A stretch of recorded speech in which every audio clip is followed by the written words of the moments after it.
사람 마음이 참 이상하죠.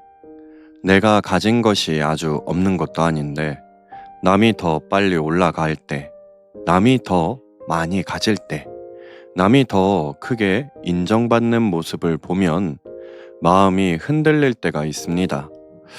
머리로는 알고 있습니다. 비교하면 안 되지. 막상 누군가의 성공, 번성 앞에 보게 되면 내 삶이 갑자기 작아 보이기도 하고 초라해 보이기도 하고 내가 걷는 길이 보잘것없어 보일 때가 있다라는 것입니다. 오늘 보실 하나님의 말씀은 창세기 36장 9절에서 43절 말씀입니다.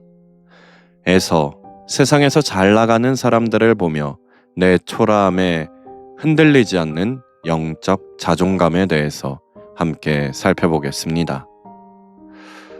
오늘도 말씀을 들으시고 궁금하신 점이 있다거나 기도하실 부분이 있다면 댓글로 꼭 남겨주시기 바랍니다. 오늘 본문은 에서의 족보를 길게 보여주고 있습니다. 이름도 많고 족장도 많고 왕들까지 등장하죠. 겉으로 보면 에서의 후손들은 세일산에 자리를 잡고 족속을 이루고 왕정 체계까지 세우며 빠르게 번성하죠. 반면에 야곱의 후손들은 어떤가요? 아직 약속의 땅을 완전히 차지하지도 못했고 훗날에는 애굽에서 긴 고난의 시간을 지나야 했습니다. 세상 기준으로만 보면 에서의 길이 훨씬 잘 풀린 것처럼 보이죠. 그런데 성경은 바로 그 장면을 통해 우리에게 묻고 있습니다. 정말 잘 나가는 것일까요? 그것이 복일까요? 빠르게 번성하고 눈에 보이는 힘을 갖는 것이 하나님의 약속보다 더 큰 가치가 있을까요? 오늘 본문은 에서의 집안이 단순히 얼마나 번성했는지 자랑하려고 기록된 말씀이 아니죠. 오히려 눈에 보이는 성공과 하나님이 붙드시는 언약의 길이 얼마나 다른가를 보여주고 있습니다. 에서는 세상에서 빠르게 커졌지만 역사의 중심은 결국 하나님의 약속을 붙든 야곱에게로 흘러가죠. 오늘 말씀을 통해 남의 성공 앞에서 내 삶이 초라해질 때 우리가 무엇으로 흔들리지 않는 영적 자존감을 붙들어야 하는지 함께 살펴보겠습니다. 첫 번째 말씀, 빠르게 자리 잡은 에서의 후손들 9절에서 19절 말씀 보시겠습니다. 세일산에 있는 에돔 족속의 조상 에서의 족보는 이러하고 그 자손의 이름은 이러하니라. 에서의 아내 아다의 아들은 엘리바스요 에서의 아내 바스맛의 아들은 르우엘이며 엘리바스의 아들들은 대만과 오말과 스보와 가담과 그나스요 에서의 아들 엘리바스의 첩 딥나는 아말렉을 엘리바스에게 낳았으니 이들은 에서의 아내 아다의 자손이며 르우엘의 아들들은 나핫과 세라와 삼마와 미사니 이들은 에서의 아내 바스맛의 자손이며 시브온의 손녀 아나의 딸 에서의 아내 오홀리 바마의 아들들은 이러하니 그가 여우스와 얄람과 고라를 에서에게 낳았더라. 에서 자손 중 족장은 이러하니라.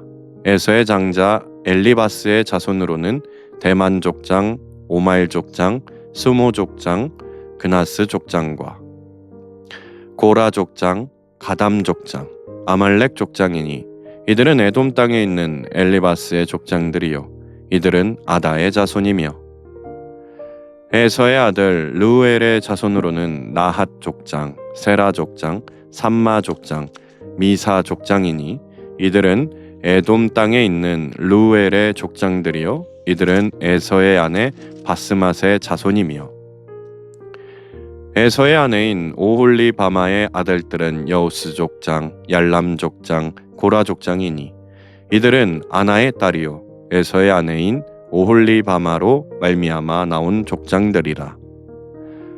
에서 곧 에돔의 자손으로서 족장된 자들이 이러하였더라. 아멘. 구절은 에서의 족보가 세일산에 있는 에돔 족속의 조상 에서로부터 시작되었다라고 말하죠. 세일산은 그 에서의 후손들이 자리 잡은 땅인데 이곳은 단순한 거주지가 아니라 에돔이라는 민족의 중심지가 됩니다. 에서가 이 땅을 전쟁으로 차지했거나 그곳에 살던 호리 족속과의 통혼을 통해 점차 자기 후손들의 터전으로 삼았을 가능성을 말하고 있습니다. 쉽게 말하면 에서의 후손들은 이미 현실적인 힘과 관계를 통해 땅을 넓히고 자기들의 기반을 만들어가고 있다는 것이죠. 가나안의 시온산이 하나님의 언약을 상징하는 산이라면 세일산은 에돔의 힘과 세상적 안정감을 상징하는 산처럼 보이죠. 겉으로 보면 에서는 이미 자기 산을 가졌고 자기 땅을 가졌고 자기 이름을 남길 터전을 가진 사람처럼 보이게 된다는 것이죠. 10절에서 14절 에서의 아내들과 아들들 그리고 손자들의 이름이 이어지죠.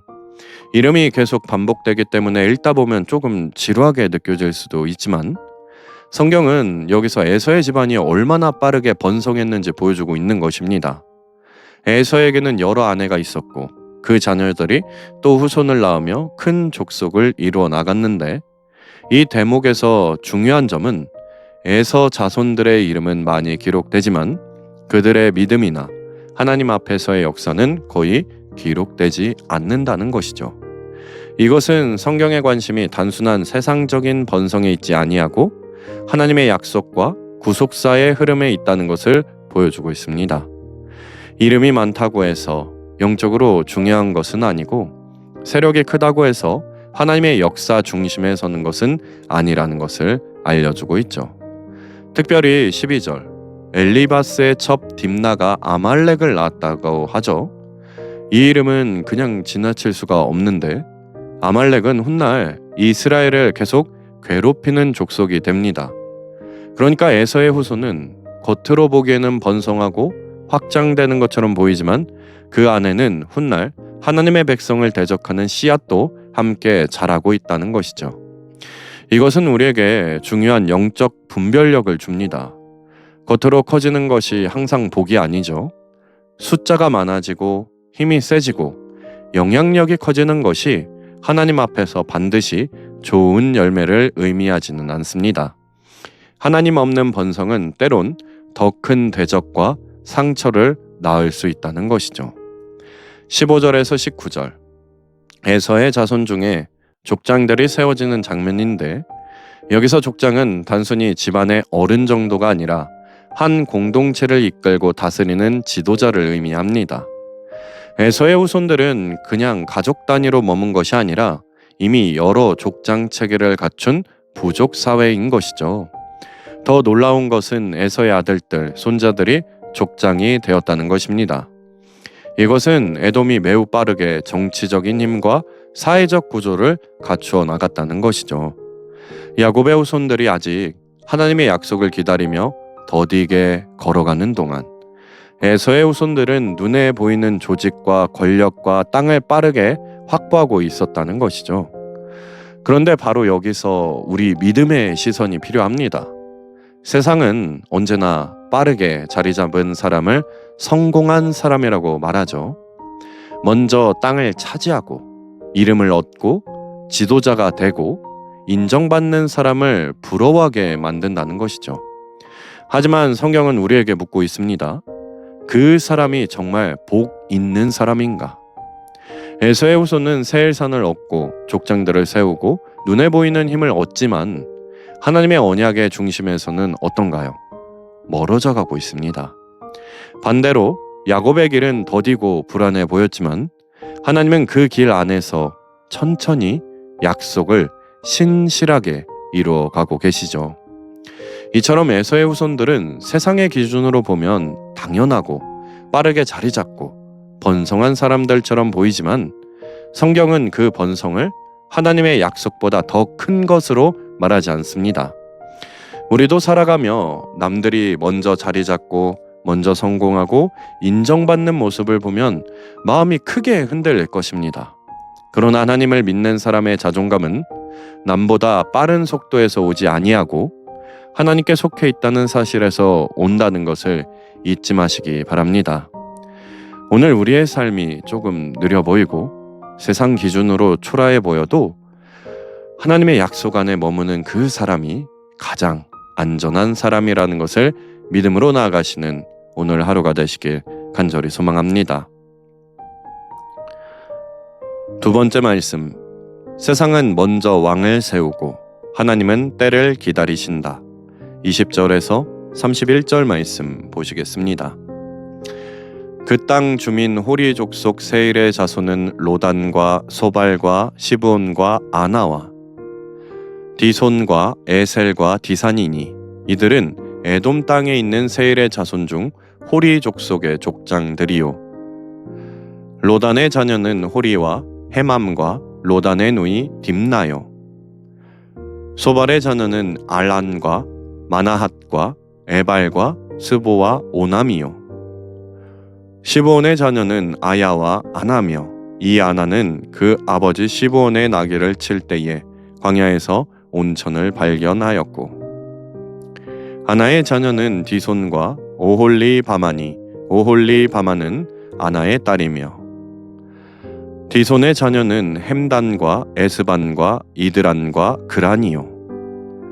에셀의 자녀는 빌한과 사안완과 아간이요. 디산의 자녀는 우스와 아란이니. 호리 족속의 족장들은 곧 로단 족장, 소발 족장, 시브온 족장, 아나 족장, 디손 족장, 에셀 족장, 디산 족장이라. 이들은 그들의 족속들에 따라 세일 땅에 있는 호리 족속의 족장들이었더라. 이스라엘 자손을 다스리는 왕이 있기 전에 에돔 땅을 다스리던 왕들은 이러하니라. 아멘. 20절, 에서의 후손뿐만 아니라 그 땅의 원주민이었던 호리 족속까지 함께 등장하는데, 이것은 에돔이 단순한 한 가문을 넘어 다양한 집단이 모여 하나의 사회를 이루고 있다는 것을 보여주고 있죠. 에서는 그 땅을 차지하고 기존에 살던 사람들과 섞이며 더 큰 세력을 만들어 나갑니다. 이미 그곳에는 구역이 나뉘고 각 지역을 다스리는 족장들이 세워져 있었고 하나의 체계가 자리 잡고 있었죠. 쉽게 말하면 에돔은 이미 살만한 나라가 되어가고 있었다는 것입니다. 그런데 31절, 매우 중요한 전환점을 보여주고 있는데, 이스라엘 자손을 다스리는 왕이 있기 전에 에돔 땅을 다스리던 왕들, 이것은 에돔이 이스라엘보다 훨씬 먼저 왕을 세웠다라는 의미이죠. 세상 기준으로 보면 이것은 분명한 성공입니다. 나라가 세워지고 왕이 세워지고 통치 체계가 완성되었죠. 반면 이스라엘은 아직 왕도 없고 나라다운 나라의 모습도 갖추지 못한 상태입니다. 비교해보면 에돔이 훨씬 앞서 나가고 있는 것처럼 보이죠. 이 장면이 우리에게 주는 메시지는 분명합니다. 세상은 언제나 먼저 가진 것, 먼저 된 것, 먼저 올라간 것을 성공이라고 말하죠. 남들보다 빨리 자리를 잡고 결과를 만들고 인정받는 것을 부러워하게 만듭니다. 그런데 하나님은 그렇게 일하지 않습니다. 하나님은 때를 따라 일하시죠. 하나님의 약속은 느려 보일 수 있지만 결코 늦지 않는다는 것이죠. 이스라엘은 아직 왕이 없었지만 하나님은 이미 그들에게 왕이 나올 것을 약속하십니다. 눈에 보이는 것은 없었지만 하나님은 그 약속을 이루어가고 계시죠. 반대로 에돔은 이미 왕을 세우고 나라를 이루었지만 그 길은 하나님의 언약과는 상관없는 길입니다. 겉으로는 빠르고 화려해 보이지만 결국 하나님이 이루시는 역사와는 다른 방향으로 가고 있었던 것이죠. 우리도 비슷한 순간을 자주 경험하게 됩니다.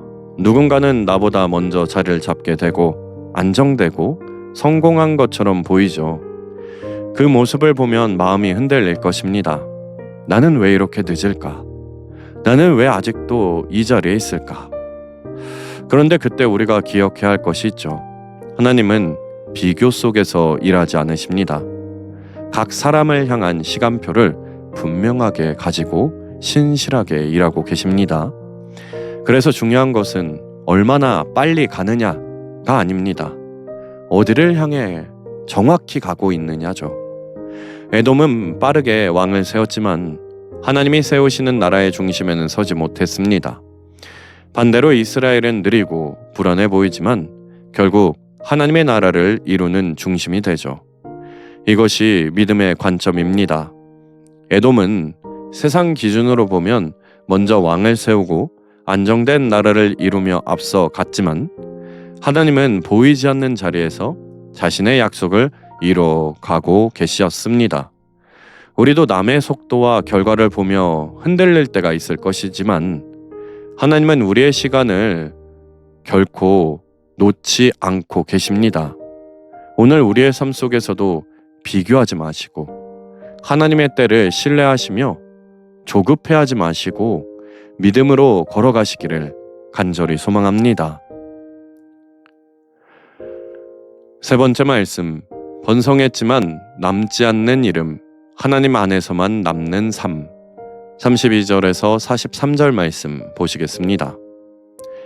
부올의 아들 벨라가 에돔의 왕이 되었으니 그 도성의 이름은 딘하바며, 벨라가 죽고 보스라 사람 세라의 아들 요밥이 그를 대신하여 왕이 되었고, 요밥이 죽고 대만 족속의 땅의 후삼이 그를 대신하여 왕이 되었고, 후삼이 죽고 브닷의 아들 곧 모압들에서 미디안 족속을 친 하닷이 그를 대신하여 왕이 되었으니 그 도성 이름은 아윗이며, 하단이 죽고 마스레가의 삼라가 그를 대신하여 왕이 되었고, 삼라가 죽고 유브라데 강변 르호봇의 사울이 그를 대신하여 왕이 되었고, 사울이 죽고 악볼의 아들 바알 하나니 그를 대신하여 왕이 되었고, 악볼의 아들 바알 하나니 죽고 하달이 그를 대신하여 왕이 되었으니 그 도성 이름은 바우며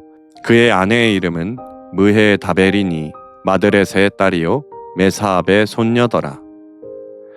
에서에게서 나온 족장들의 이름은 그 종족과 거처와 이름을 따라 나누면 이러하니 딥나 족장, 알와 족장, 여댓 족장, 오홀리바마 족장, 엘라 족장, 비논 족장, 그나스 족장, 대만 족장, 밉살 족장, 막디엘 족장, 이람 족장이라. 이들은 그 구역과 거처를 따른 에돔 족장들이며 에돔 족속의 조상은 에서더라. 아멘. 32절, 에돔에는 왕들이 계속 이어지죠. 한 왕이 죽으면 다른 왕이 세워지고 그 다음 왕이 또 세워집니다. 흥미로운 건 이 왕들이 한 가문에서 계속 이어지는 것이 아니라는 것이죠.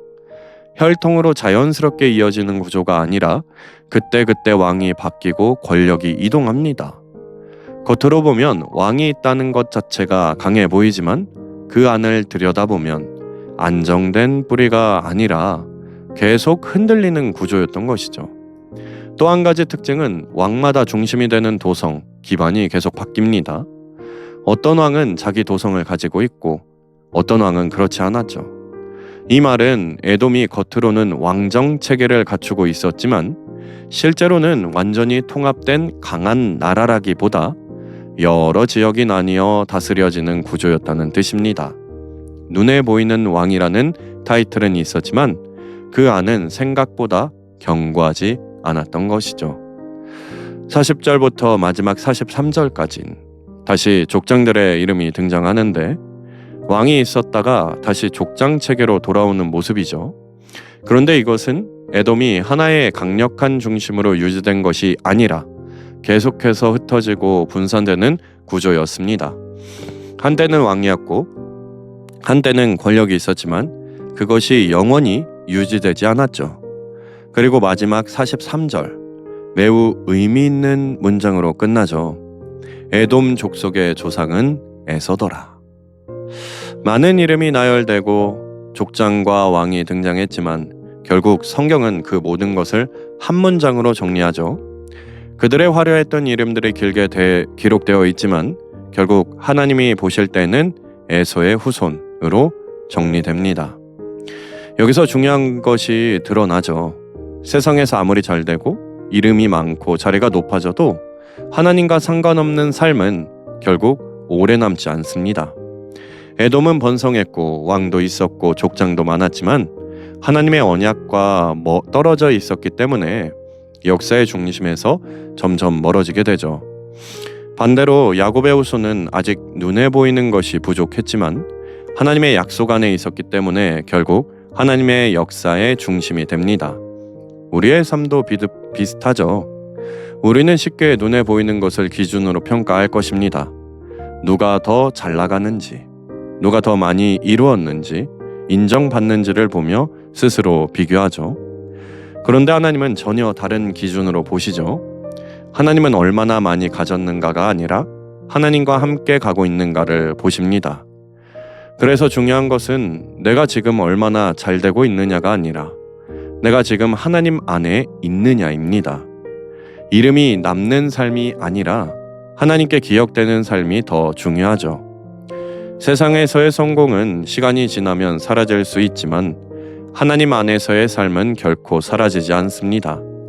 이처럼 에돔은 겉으로는 번성하고 화려해 보였지만 결국 하나님 앞에서는 오래 남지 않는 삶의 모습으로 정리되고 있는데 우리 역시 세상의 기준 속에서 흔들릴 때가 많을 것입니다.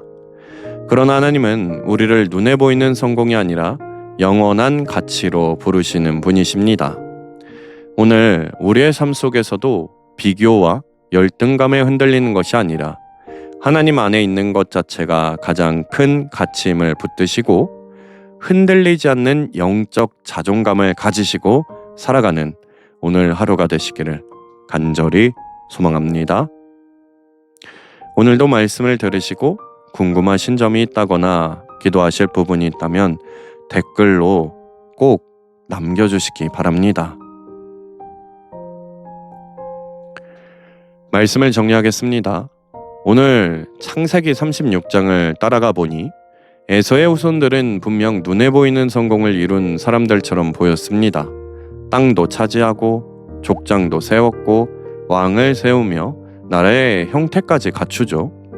세상 기준으로 보면 부족한 것이 전혀 없죠. 그런데 성경은 그 모든 이야기를 길게 풀어놓고도 결국 아주 담담하게 마무리하죠. 에서의 후손이다. 화려했던 이름들과 성취가 있었지만 하나님과의 관계 속에서는 그 이상의 의미로 남지 않는다는 것이죠. 반대로 야곱의 길은 어떤가요? 전혀 달라 보이죠. 더디고 불안하고 때로는 초라해 보이나 하나님은 그 길을 통해 자신의 약속을 이루어 가십니다. 이것이 믿음의 눈으로 보는 삶입니다. 눈에 보이는 성공이 아니라 하나님과 연결된 삶이 진짜 가치 있는 삶이라는 것이죠. 그래서 우리는 남의 속도와 결과를 보며 흔들릴 필요가 없습니다. 하나님은 우리를 비교 속에 두지 않으시고 각자의 자리에서 자신의 뜻을 이루어 가시는 분이시기 때문이죠. 그래서 오늘 우리의 삶도 다시 점검해 보시길 바랍니다. 남의 성공이 부러워 마음이 흔들릴 때에, 내가 뒤처진 것처럼 느껴질 때에, 그때 다시 하나님을 바라보는 것이죠. 하나님과 함께 걷고 있다는 사실 그 자체가 이미 가장 안전한 길이라는 것을 붙드는 것입니다.